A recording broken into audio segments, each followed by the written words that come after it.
Good morning, everyone. Thank you for being here. If you have a second, please drop your name in the chat. Say hello. If you want to throw in your mission statement, that would be great too. We are going to get started here shortly. People are starting to come in, but please do introduce yourselves. And thank you. Welcome. Thanks for joining us. As you can see by the first chart, my name is Jen Lauer. I'm the Senior Director of Development at Women's Business Development Center. We are thrilled to have you here, and we are here together because of a grant, specifically the City of Chicago Department of Business Affairs and Consumer Protection, RFP number 8870, Nonprofit Capacity Building Program. So this is the power of a grant at work, and we want to help you get grants going forward for your organization. So this specific grant is hoping to right some wrongs. As you are well aware, the pandemic disproportionately affected neighborhoods, individuals, organizations, and this particular grant is to help you, nonprofit organizations, receive the grant funding that you deserve. So that's what we're going to be talking about today. We want to figure out ways to help you fuel the work that you do. A grant is bringing together an organization that has means with an organization that has skills to solve problems. So that is how you present yourself in a grant. Okay, going forward. This webinar is recorded, and it will be available after this session. Now you can access and revisit. You really don't need to take notes on the slides, but please do jot down your action items, things that you want to do, that you're learning about, that next steps for yourself. So if you do have questions, please drop them in the chat. Our amazing Grace Toll is going to read these back at the end. We'll have time for questions. Probably not as we go along, but at the end, I think we'll go through the questions. Again, thanks for being here. And I know that you are all doing other things, but if you want to pop up and say hi, I'd love to see some faces instead of just looking at like a chalkboard. But anyway, thanks, and we are going to proceed. If I can get my screen to go. Okay. So here, the agenda for today, we are going to talk about types of funders and types of grants. We're going to prepare to write and assess your value, and organizing your application, focusing on the funder, helping the reader, check and check again. And then we're going to go a little bit through the City of Chicago items specifically, so you can kind of see what is required of you. So I'm going to move my screen here. Okay.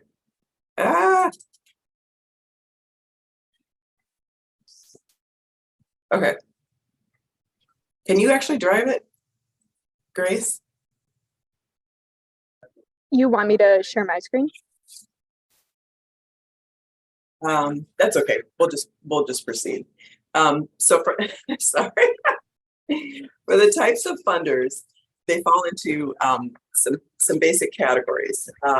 There are, obviously, as we're talking about government grants, that's what's going on here today. So the types of funders within government grants, there are local, this is the City of Chicago grant.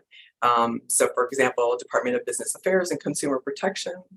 There's also state, which would be Department of Commerce and Economic Opportunity, or other organizations similar.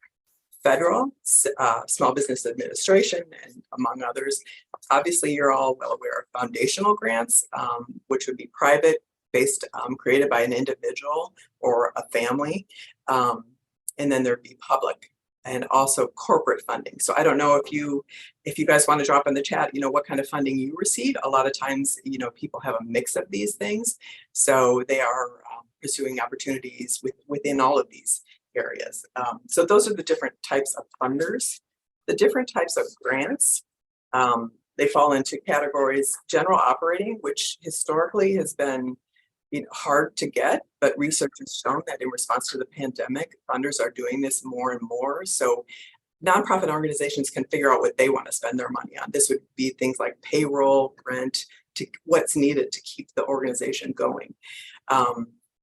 And this is kind of the coveted general operating. There's conditional grants, which kind of the grants that follow below this list in this list are really different types of conditional grants. So if you do this, you will get this. A project grant is for a specific program or project within a set amount of time. You have specific deliverables. A research grant, obviously is to analyze a specific problem or issue facing society, and a capital grant is kind of building a thing, building a facility, building a road, that kind of thing. Do you see that slide? No, Jen, you are still in the agenda. Okay. Here's the different types of funders. Here's the different types of grants.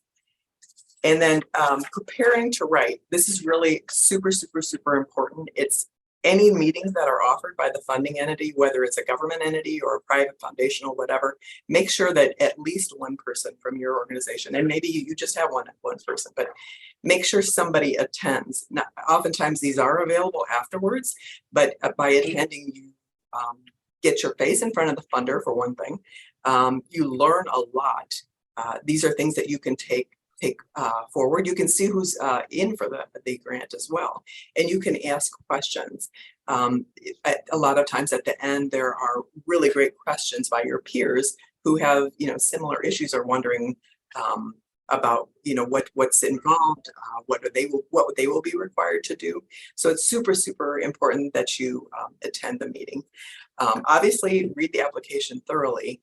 It sounds obvious, but you really need to go through. I like to go through with a highlighter and make notes along the way, even add some Post-its, just things that jump out where we have alignment with our funder, and just specific things that I want to mention when I'm writing the grant. And make sure you review the criteria. What is going to be required of me? Can I deliver on this? This really you need to be able to do what you say you're going to do. So if you feel like it's too much, definitely don't apply. As people say, be prepared for success. So if you get this grant and you can't deliver, that's going to hurt you for the next grant. So also oftentimes, especially on government grants, they will note a percentage for each of the different areas. For the history, it's 10% of the total. That's the weighted value of that particular section. So make sure everybody knows which, time is limited. So make sure people know which are the most important sections for your particular funder. And then you start to the scope, again, that's back to the criteria. Who is going to be involved? Make sure that they are hopefully involved in the grant writing process to some extent. Not everybody has time to jump in and write the grant, but that they need to weigh in on issues that they may see with applying for this grant. And then create your outline and assign the different sections. This is very, very important to choose this wisely. Obviously, if there are finance questions, somebody from finance needs to be involved. If it's a program question, if it's what is our mission and history, I think if you are writing a bunch of grants, you know that. But if you only do a couple grants a year, you want to make sure that you weigh in. Everybody weighs in who needs to be involved, so you can fully represent your organization and your mission and your clients. Who are you helping? Who's your audience? What are you doing? And make sure that everybody is represented appropriately. So. The next thing is assessing your value, and I can't overestimate or emphasize this. This is really, really important to spend some time, do a little bit of brainstorming, get your whiteboard, get your chalkboard, get your notebooks out. What is the value? What are we going to bring to this particular project? It's really, why should the funder choose you? You're not the only one applying. There's a limited amount of money, and so it's going to be divvied out according to your value, really. So you really want to think about that before you start to write, and understand, where do you add value for the funder? They have a mission too. They are trying to solve specific problems, whether they're a corporate entity or government or foundation. They have a focus of their own. So you want to make sure that you understand their focus and how you can help add value. And what's unique about you Is it you're brand new in business? Is it you've been a nonprofit for a long time? Is it you're expanding? Is it, you have a specific team that nobody else has really? And a lot of this would maybe come out of your strategic planning process that you go through on a regular basis, hopefully. And are you trustworthy? This kind of goes back to choosing the right grants that you want to go after. Did you follow up on what you said you were going to do? I mean, that's, this is a small community really, and word travels. So are you trustworthy is very, very, very important. And have you proven yourself? Oftentimes funders will ask, where do you get the rest of your money? I mean, much of it they can see on your 990, but they want to know who you've worked with and potentially even which projects you've worked on. And so that's very, very important to spend that time just with a group of key stakeholders, so you can have some true meaningful discussion in your grant. You want to make sure that it's on brand, on mission. It's part of your core, and it needs to reflect you, appropriately. So definitely before you even start to write anything, make sure that you understand that. Now, obviously, if you do 100 grants a year, you're not going to do that every 100, for all 100 of them. But on a regular basis, make sure that you ask yourselves those questions. If you have any questions as we go along, definitely drop them in the chat. And like I said, Grace is going to be sharing those at the end rather than break up this part of the presentation. So organizing your application, I just want to talk a little bit about the people who on this call who know me. I am obsessed with order, and it is super important that you preserve everything that you write for every single grant. That helps you now, because you will have follow-up questions from your funder, from other participants, from your peers. So make sure that you are preserving that, whether it's in Word, whether it's a Google Doc, however you do your writing. You want to make sure that you have the final true version in a folder that's easily accessible by everyone involved. This is very, very important, because a lot of times you're going to do another grant similar next year. It's going to give you a starting point. It's going to save a lot of time, instead of just every single time just starting from scratch. Oftentimes you're requesting funding for similar programs, so you're going to have at least that core information to start. You always want to try to refresh, Georgia, you're on the call, try to refresh your verbiage and your discussions. You have new information, but you want to have that core that you can clone for next time, at least as a starting point. As you know, the beginning of the application, if you've done a grant, is who's your CEO and what's your address and what's your tax ID number, all of that kind of thing. So make sure that you create a different and name it in the same way every single time. So the document should always be whatever, BACP number 448, and the date that it was submitted. So that's really, really important. When you start your actual document, these are just things that make life easier for me. I always have the grant name at the top and add a link so you can jump right to the grant immediately. Also include the username and the password. I usually do collaborative documents, whether that's in Word. In the past, I've done in Google. So it's a live document. If you don't feel comfortable with a bunch of people having access, you can farm out individual sections, send it to them by email or Asana, or whatever your technique is. But make sure that all of the questions are assigned to individuals, either a team or a group of individuals or one particular person. Make sure that you add every single question with the instructions. Usually it's an overarching question, but then it's follow-up within. They'll say, what is your mission? Give us an overview of your history, that kind of thing. And always include character count or word count, whichever is required. Sometimes it might not be obvious.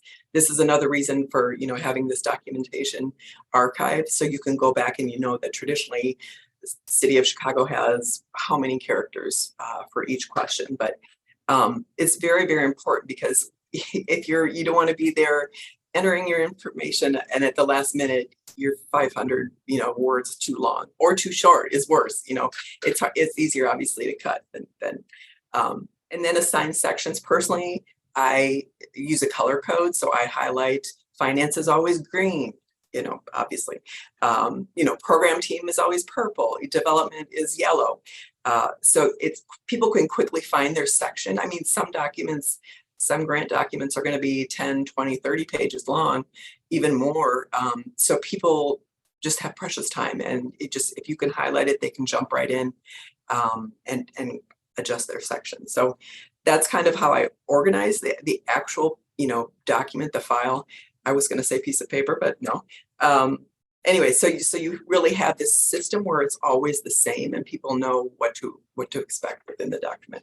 And finally, listing the attachments. Always list the attachments at the very, very bottom. Sometimes these can be the most time consuming to track down.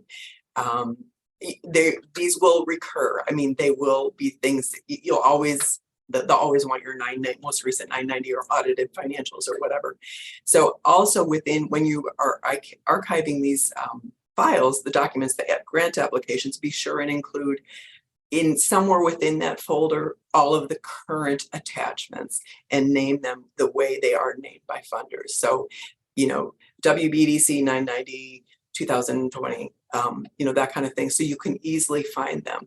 I can't stress enough, when you are getting ready to submit on a portal, you definitely want everything right there, ready to go. You don't want to be running around, knocking on doors, tracking down information. So be sure and list on each application at the bottom your what is required. And I like to I highlight in yellow and then I put uploaded when it's done, so I know that's there. It helps you see what exactly is left to track down. Again, throw your questions in the chat. The Amazing Grace will be reading those later. So next is focus on the funder. As I said, every funder has a mission, they have goals, they have targets just like we do. And a grant is to focus on them. What they want to know, what can you offer me? What can you help me with? How can you help me get my work done? They have a board of directors or some kind of entity that is tracking their work as well. So they have targets, they have issues that they want to solve, problems that they want to overcome, that kind of thing. So make sure that you understand their challenges and how you can help them solve their problems. Each grant will be probably a specific problem, but remember they will have an umbrella issue of, are they working on poverty or homelessness, or is there focus on arts or whatever it might be. But you need to be very specific for their very specific ask. Usually an RFP is, for a set time frame. It could be a set geography. It could be a set demographic that they want to work on issues around those types of parameters. So the next one, help the reader. I cannot stress this enough. I went to journalism school. It is so important that you write just a simple 6th grade level. You do not assume anything. You want to make this as easy as possible for the reader. The reader is making a decision whether you get this money or you don't. So you want them to easily understand what you're trying to say. Follow the outline. If they say they want specific items within that umbrella question that I mentioned, be sure you address every single one of those questions. When they're putting together an RFP, there are multiple people involved. It's almost like a committee, deciding what to include or not to include. So it's very frustrating on the other end if they ask you to, about a specific issue and you don't address it. Even if it's, says, even if your response is something, we don't collect that information at this time, or we don't, whatever it is, but don't just ignore it. That's a great way to anger a funder, I guess I would say. So follow the outline for sure. Just like you're writing a high school or college paper, present the key facts in the beginning. This is what we're going to talk about at the beginning, spell it out, and at the end, this is what we talked about. It's very basic, and I know you've all heard about this from being in school, but make sure you always lead in and lead out, give a summation of what you're going to say and then what you did say. Super, super important. It helps them prepare for what you're going to say. So that's really, really important. Whenever possible, use facts, statistics, graphics. It's a great way to break up the information, but also it's a third party helping to explain the need. So, we can say this needs to be done or that needs to be done, but if the Chicago Tribune says it or the University of Chicago says it, it carries a lot more weight. So as much as possible, you can Google anything and find out about anything, frankly. You can go to the library.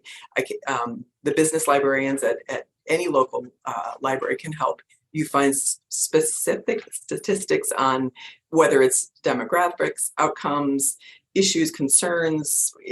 It's really incredible, the information that you can get. And I know it's time consuming, but it really breaks up the information for the reader, and also it validates the problem that's out there. A grant is about problems and solutions, and every single grant is about problems and solutions. So again, break up long text. It drives people crazy. If it's a paragraph of one sentence that can easily be broken down one way or another into 2 or 3 sentences. There should never be a one sentence paragraph. It just makes the reader have to search for the subject and the verb and what are you saying?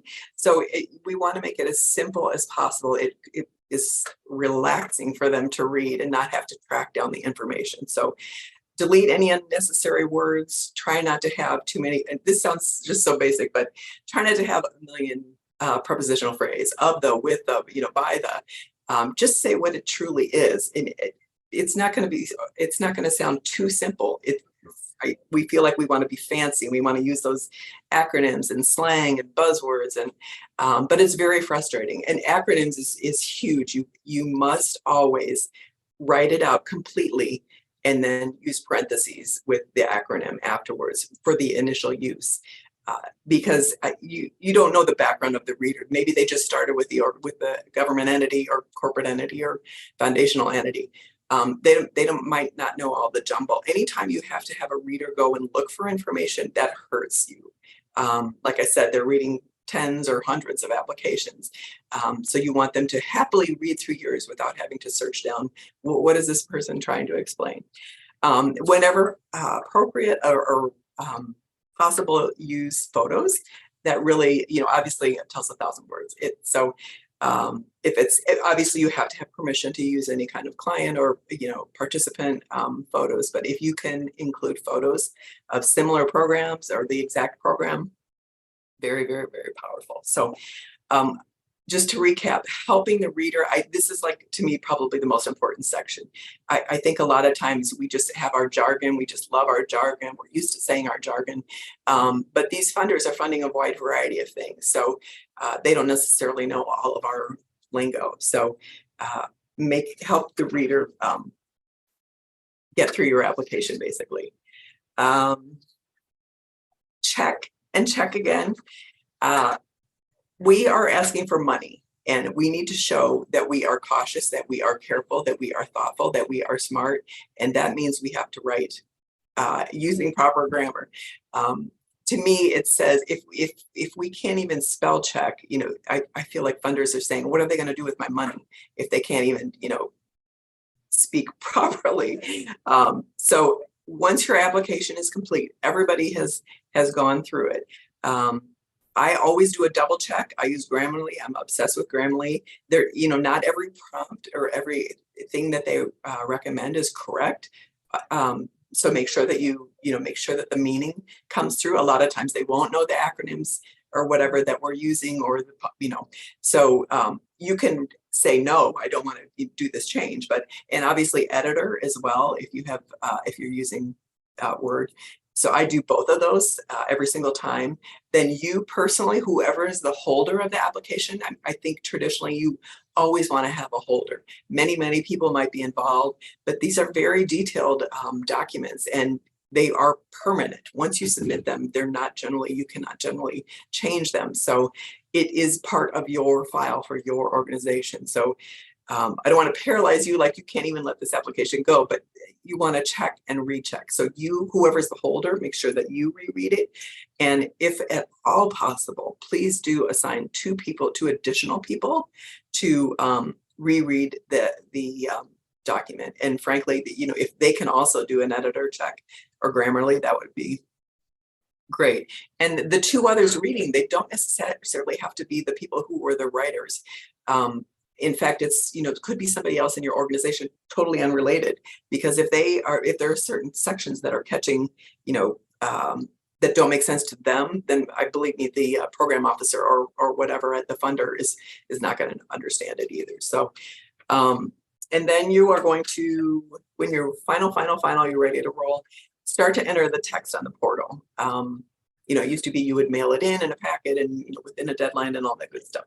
But everybody has a portal now, basically. So start to enter. It is not uncommon to, it's too long, it's too short. So you want to do this, well in advance. So start to enter it, confirm that it fits, and make sure that you upload all of the attachments, the most recent versions. You do not want a funder to come back to you and say, I need the newer version. Do not send the 2017 990. That's and if that's all you have, then that's probably, you're probably not going to get funding. So as you well know, the funding body can look you up on the IRS website and see if you are up to date on your taxes. So be sure that you confirm that all of the attachments are uploaded, and absolutely 100% at least submit 2 to 3 days before. We just submitted one that was a week early. It's as early as possible. You want to make sure you do that. If there is anything, your Wi-Fi goes out, your system goes out, their system goes out. I mean, oftentimes, seriously, there are so many people filing at the last minute that the system crashes. Usually they'll allow an extension for everybody, but you just don't want to be in that boat. And it's within this application that I just mentioned that we did a week in advance, we found a glitch in the funders portal that nobody else had noticed because nobody else had filed yet. So super, super important, way before the deadline, if at all possible.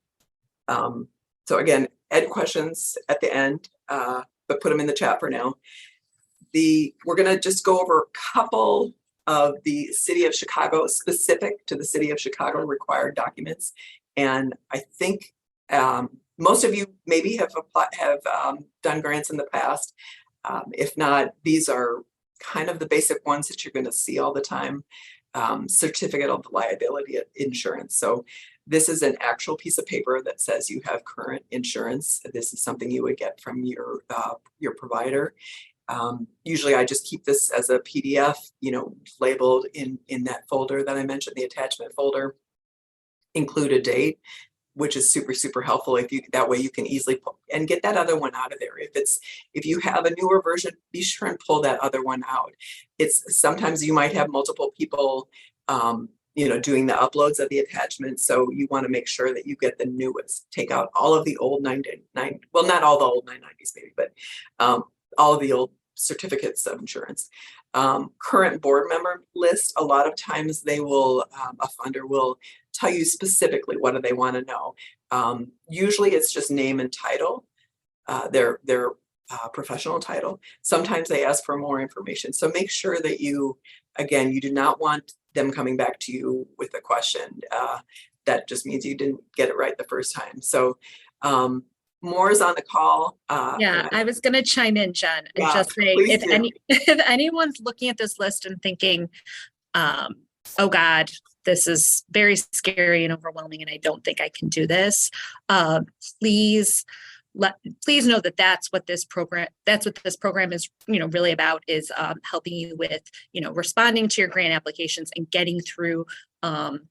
I would call these the pain points. If you're looking at SAM.gov and you're like, oh, I don't know if I can do this, we're here to help. Jen was talking about the 990s. If you're like, yeah, I haven't done my 990s, we can help you navigate that. So this is something, we're kind of talking very broadly here, but if you want to talk about your specific situation and get some really targeted help, we are here to do that. I will put the link in the chat for the intake form, which is where you can make a one-on-one counseling session with us. Sorry, one-on-one counseling session appointment with us. So you'll have an individual counselor at no cost talk you through all of this. So Jen is doing a great job of explaining this, but it is can be intimidating. So I just wanted to chime in. Exactly. I mean, that's an awesome point, Maura.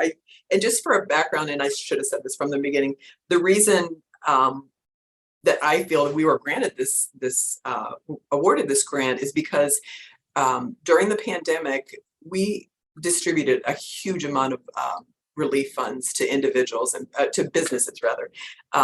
And so a lot of the same problems that you may be facing right now, they were facing.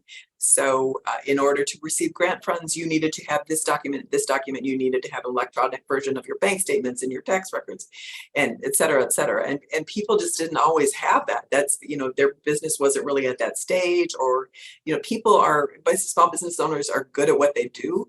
And same like you have amazing missions and organizations, but sometimes maybe all that financial paperwork and everything is a little bit more complicated. It's harder to get to, having that digital version, the most recent version, that kind of thing. So the reason that we really have this grant is because we are used to having those conversations about and helping people get those documents. We had one grant, State of Illinois grant, where we were helping diverse business owners who were not able to access, the grant funding the way in equitable fashion. So we actually, and Minerva's on the call, set up a scanner in the library where people could come in and scan their documents, so they would have that PDF that they need to upload. We're not necessarily have all the equipment and all the technology that we want to have. So we are here to help you, as Maura said, really have those conversations. And that's what we do all day long is, technical assistance helping. You are really a small business. As a nonprofit, you are a small business in that you still have to, make payroll, you still have to pay taxes, all that good stuff. So, generate revenue. So we're used to having that. Just definitely, like Maura said, set up your appointment and have a one-on-one conversation. We'll also have some group meetings as part of this grant. So where you can kind of, learn together as a group, which is fun because people, like I said, within your peers, you're facing the same problems. You're doing different things, you're solving different problems, but you're facing the same problems. I mean, you're trying to overcome the same problems. So that's an excellent point, Maura. I'm sorry. I wanted to be thorough and include everything, but it does seem like a lot. No, you're doing great, Jen. Doing great. Once you have the attachments together in that beautiful folder, archived nicely, easily accessible, this is not going to be, you're just going to be like, oh, I just need my 501c3 or whatever. You're going to know that. So going down the list, so I didn't know, Sam, if you wanted to talk about SAM becoming the unique identity number, Maura, at all, or not in this form? No, I don't want to talk about that at all. It's an unpleasant topic, and I talk about it too much. But if you guys need help with SAM, we do it all the time. We can help you. I don't want to get too into the nitty gritty with the UEI and the SAM. We'll have another webinar down the road that will be very specific to SAM. Okay. So that is coming. Okay. All right. Good. And then the certificate of good standing with the state of Illinois, same thing, might not want to get into it, but it is something that is required. Your bylaws and articles of incorporation, you should be able to access this. Otherwise, try to bring in your board and try to make sure that you have that in your folder always. It's going to be asked most usually. Your most recent financial statement or audit is another biggie, and obviously your IRS letter. So it's your 501c3 or whichever one you currently hold. That's going to be requested basically anytime you want a grant. And the completed budget form. So when it's a general operating, that's probably going to be just your regular organizational budget for the whole organization. If it's a specific project, then it's going to be for that particular project. And a lot of times the funder will have a template, so they want to see it in a certain fashion, that you will download, and then you will have your financial people fill in and then save. So there's budget and then organizational. Sometimes, project and organizational. Sometimes you're required to do both, but if it's general operating, as we said, the coveted general operating, that's usually just your organizational budget. So just one more thing before Yep. we move on. We are going to have for budget, we're going to have budget folks for you guys to access, so you can meet with us. And then if you're having trouble with your budget, we'll have a resource for you. And same with your board list, your board members. We understand that, Jen's referencing, your accounting folks. We have those kind of people here at the WBDC, but you guys might not have that. So we're going to help you get that because we understand that might be part of the challenge here. And then same with the attorney type stuff where we're not experts on corporate bylaws for nonprofits, but we can get you in touch with one. Absolutely. And again, that's our job for this grant, is to help you get grants. That's our 100% job. So we are working on that with webinars like this. And like Maura said, with that one-on-one counseling, where you could just, have your little list of questions and just go down the list, and we're here. And she said, as Maura mentioned, no cost. This is totally no cost to you. So, and frankly, this is something that's going to help you going forward. If you can be in great shape for these upcoming grants with the City of Chicago and others, that's going to help you with other grant funding. So, once you kind of get more of these systems in place, it's always there. Then you can always make sure that you have that order, whether it's writing a grant or keeping your attachments handy, or the financial documents or whatever. So just, this is an overview again as what you would probably be required for City of Chicago, or most certainly. So you can refer back to that. As I said, this webinar will be available on the City of Chicago website, and you can revisit it anytime you want, or share it with others in your team who are, maybe you're not the grant writer, but somebody else in the team might want to go through this. So I don't know, Maura, do you want to pull up the page, or you want me to try to? I can do it. Okay. I'll have to kick you off of sharing. Yeah, that's fine. But I have the City of Chicago. Oh, thanks. I have the City of Chicago e-procurement site pulled up to show you guys, and I will also drop that link in the chat. I just want to emphasize again that we can help you with this, because if you look at this site, it's not obvious where the grant applications are. So give me one moment. I want to walk you through kind of all the steps. So share. Okay, so this is, I just Google, to be honest with you guys, City of Chicago e-procurement, and that gets me to this web page. Again, I will put this in the chat so you have it. And then I click here for upcoming e-procurement opportunities, and then click here again. That brings you to this page. What's confusing is that, see this event category? So this is a web page where the City of Chicago puts out contracts as well as grants. So there's a mix in here. So anything that says commodities or construction is not a grant opportunity. What is a grant opportunity is anything that says in this category, delegate agency. So you'll see one here, and then if we go to the next page, I think there's two more, yeah. So there's two more that say delegate agency. So these are the grant opportunities. So it's not super obvious. When you get here to the grant opportunities, the way you actually get the document, again, is not super intuitive, but you click on these little eyeglasses on the far right side, and then you click on this PDF file right here, and that will open the actual grant document, the grant application document, where you can read all the details. And then if you are planning, so this is a page you can access. This is publicly available. But if you look up here in the far upper right-hand side, it says log in. If you want to log in, let's see what happens. So you can create a username and password and get registered so that you can, this is the site where you actually go in and register for a City of Chicago grant, respond to the grant application.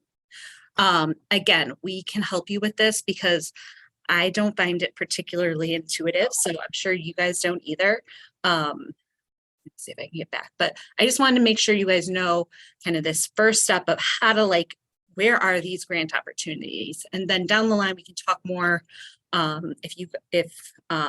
as we go through this program, we'll talk about state opportunities and Cook County opportunities, but I just wanted to present these City of Chicago grant opportunities to you so you know where to find them.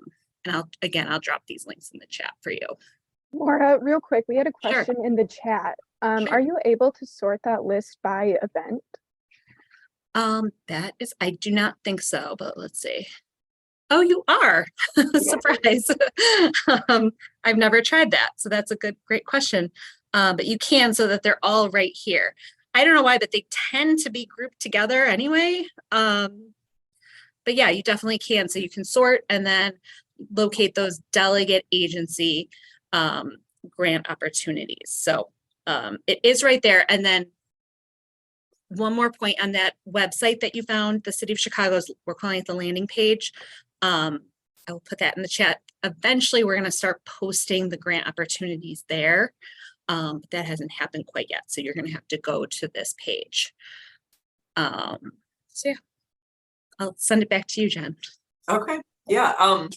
Does everybody, I mean, let's have a conversation. What are your hurdles? What are your issues? What are you scared? I mean, now that you see the iSupplier, yeah. So, I mean, has everybody written grants? Do you do it regularly? You just haven't done government?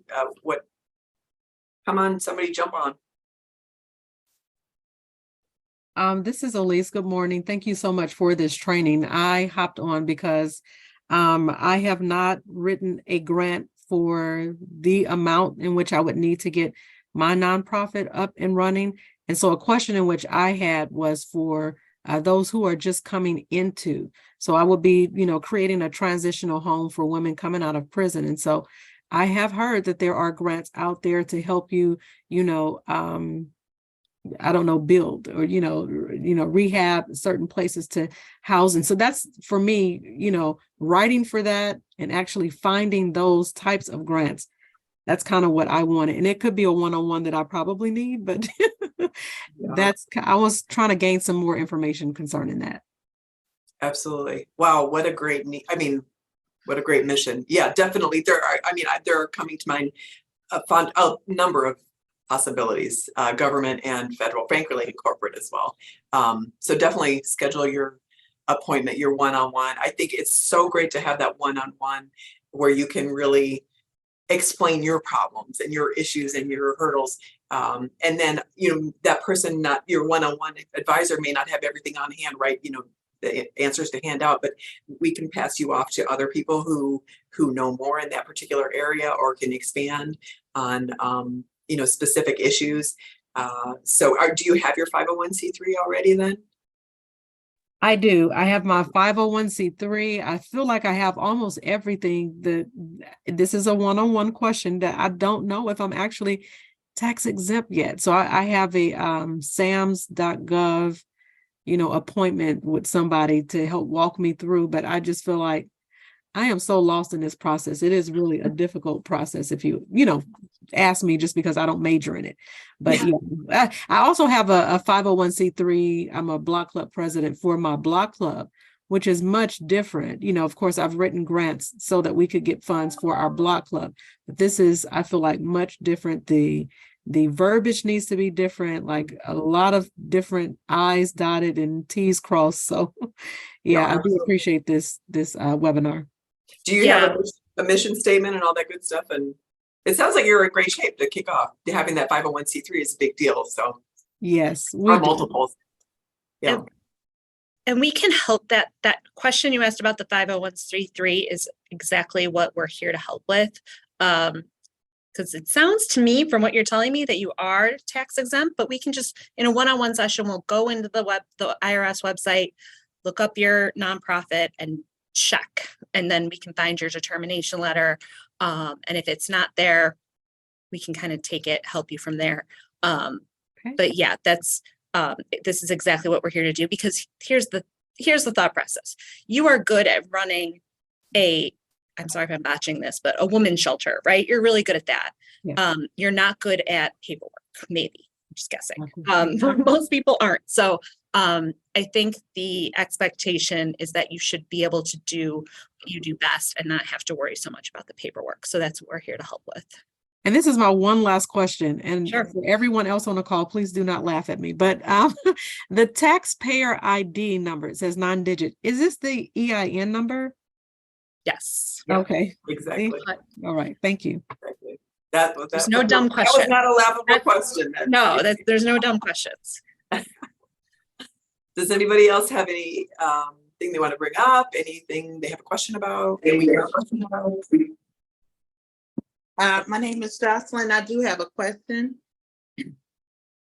Are you able to hear me? Yep. Go ahead. Yeah. Okay. So the question is in regards to the financial statements. Being that the pandemic happened, we weren't able to, my personal business is Swing High Foundation, which is teen parenting. And we weren't able to keep our doors open based on that happening. So as far as finances, everything was basically coming out of pocket. And we weren't able to continue with having a location. So when they ask for audited financial statements, how do you produce that? Because it was 0, or is it the 990?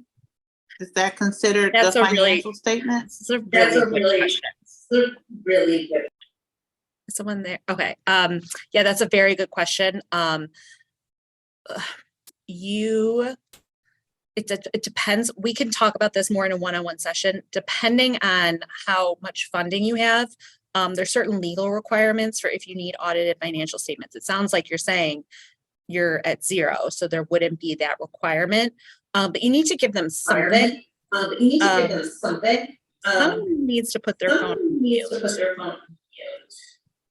Or is this am I getting background noise? Sorry. I'm not sure. I can't Okay. tell. Anyway, I'm hearing some feedback. Anyway, so yeah, we can help you with that and put you in touch with an accountant who will help you at no cost to give something. I have seen people give over their 990s in lieu of financial statements, and that's worked, especially for an organization that is smaller and is, doesn't have robust operations, but you need to give them something to show some information about your financial situation. So that's definitely something we can help with. Okay, thank you so Great much. question. Absolutely. Other questions? What size are your organizations for everybody?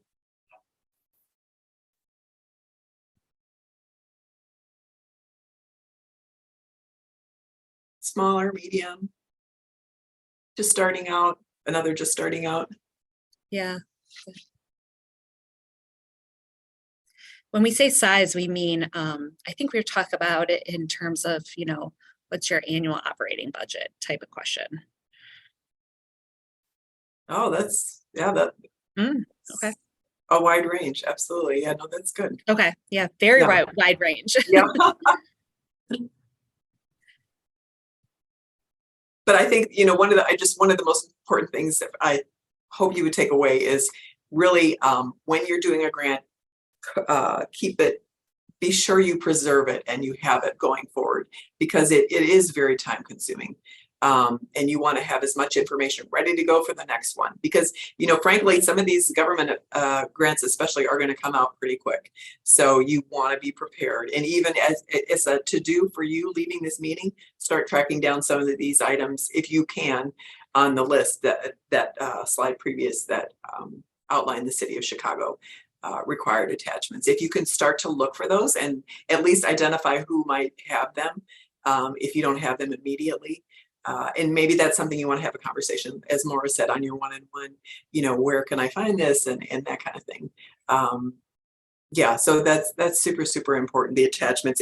You just cannot, the submit button will not work if your attachments are not there. Right. So you definitely need to start, looking for those, even if you're not necessarily looking for a specific grant right this second. So absolutely.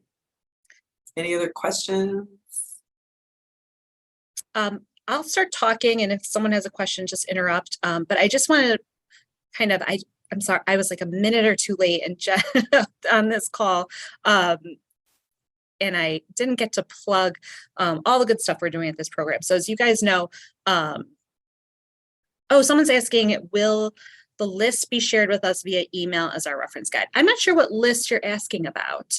The documents, maybe? Oh, yeah. It's in the presentation, and so this will be on the city website soon, hopefully. Yes. Well, And actually, we are very dangerously close to having a cheat sheet. I would love to hear if you guys think this would be helpful, but it's going to be the list of documents, and then here's how you get it. So I'm finalizing that, and I'm hoping to get that out for you guys soon. But we will, yes, you will have access to this presentation. And I would frankly go in and, as another to-do for you, go in and bookmark this, the specific link that we pulled up with because that's where the information is going to go. That's a good point, Jen. If you go into, and it's a good exercise to just go get yourself into iSupplier on that link that I showed you and download one of the grant applications.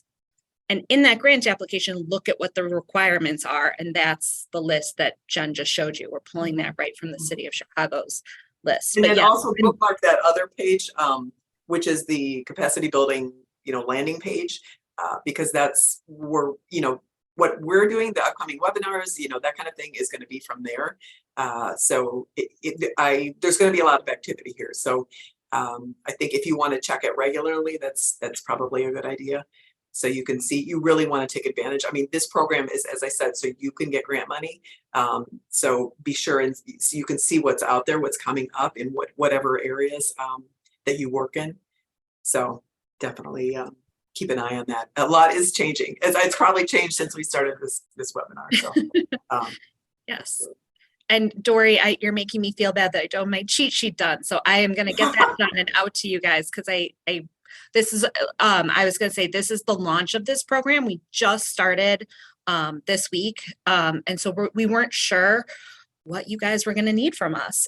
So hopefully sounds like I was right, and this cheat sheet might be really helpful. So I will get that out to you guys as a resource that you can use to navigate all of this. But again, I encourage you to take advantage of all of the programming that we're offering. The programming includes, there's going to be a summit with UIC on February 24th. You can sign up for that. I believe it's an all-day summit, and you can sign up for that on that link that we put in the chat. We also have weekly small group sessions. We will be hosting those on Wednesdays at 11 a.m. And so we don't have it this week, but it will start next Wednesday. And then we have these regular